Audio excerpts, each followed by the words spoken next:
अस्सलामुअलैकुम नाज़रीन, मेहरान टीवी सां गॾु मां आहियां सैयद सबीला शिराज़ी। हिन बुलेटिन में असां साथ ॾींदी सायरा सुमरो। सभ खां पहिरियों हिकु नज़र हेडलाइन ते। वज़ीर आज़म शहबाज शरीफ जी सदारत हेड अफ़गान पनाहगीरनि जे वतन वापसी जे हवाले सां आलाई सतही इजलास।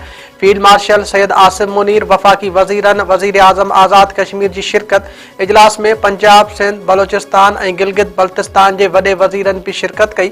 वज़ीर आला KPK जो नुमाइंदो इजलास में शरीक थियो। इजलास में पाक अफ़गान सरहद ते अफ़गान तालिबान जी अगराई खां पोइ पैदा थियल सूरत हाल ते गौर विचार। अफ़गान पनाहगीरनि जी वापसी बाबति क़दमनि जो जाइज़ो। वज़ीर आज़म शहबाज शरीफ चयो आहे त गुज़िरियल ॾींहुं KPK जे वज़ीर आला सां फ़ोन ते ॻाल्हि ॿोल थी ऐं खेसि मुबारकबाद ॾिनी। केतिरनि ई ॾहाकनि खां मुश्किलातनि में वरतल अफ़गानिस्तान जे पाकिस्तान हर मुश्किल वक़्त में मदद कई। पाकिस्तान दहशतगर्दी ख़िलाफ़ जंग में हज़ारे क़ीमती जाननि ऐं अरबें डॉलरनि जो माशी नुक़सान बर्दाश्त कयो आहे। अवाम सवाल करे थी त हुकूमत केसीं ताईं अफ़गान मुहाजिरनि जो ॿार बर्दाश्त कंदी।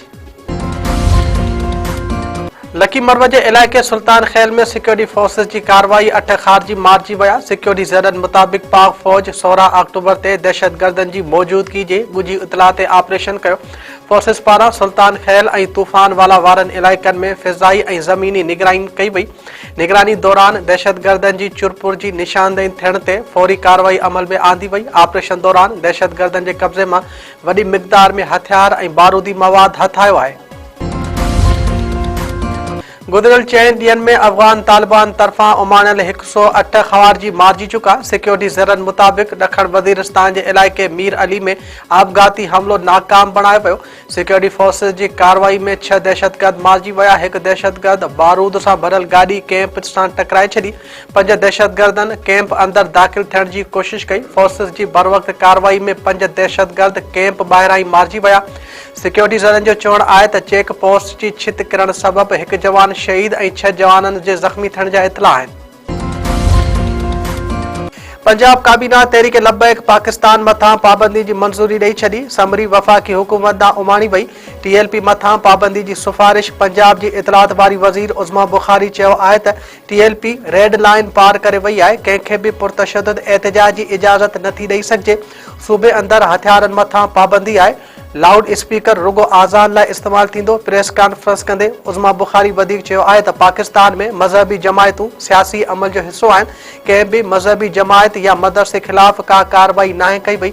एहतिजाज जे सॾ खे पंजाब जे माण्हुनि मुकमल तौरु रद्द करे छॾियो। सोशल मीडिया ते चिड़ ॾियारींदड़ मवाद ऐं ग़लति ख़बरूं पखेड़ींदड़ ख़िलाफ़ कार्रवाई थींदी। अॻोणे वफ़ाक़ी वज़ीर ग़ुलाम मुर्तज़ा जतोई ख़िलाफ़ बाडरे ऐं ॾोकरी थाणनि ते दाख़िल केसनि जी ॿुधणी 30 अक्टूबर ताईं मुलतवी।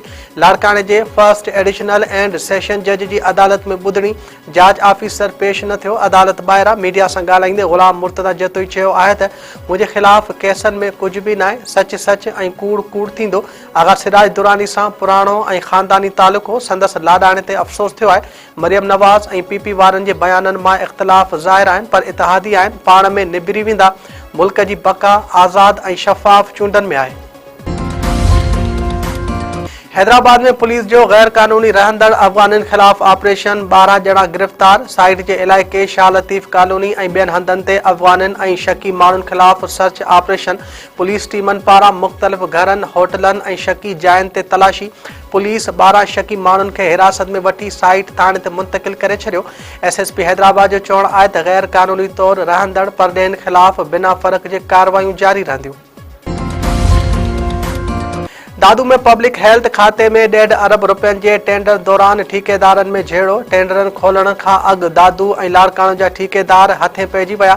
ठेकेदारनि पारां हिक ॿिए मथां लतुनि ऐं मुकुनि जो वसकारो। झेड़े दौरान पब्लिक हेल्थ खाते जा अमलदार ऑफिस मां खिसकी विया। झेड़े बाद इंजीनियर बि टेंडर कैंसिल करे ऑफिस मां खिसकी वियो।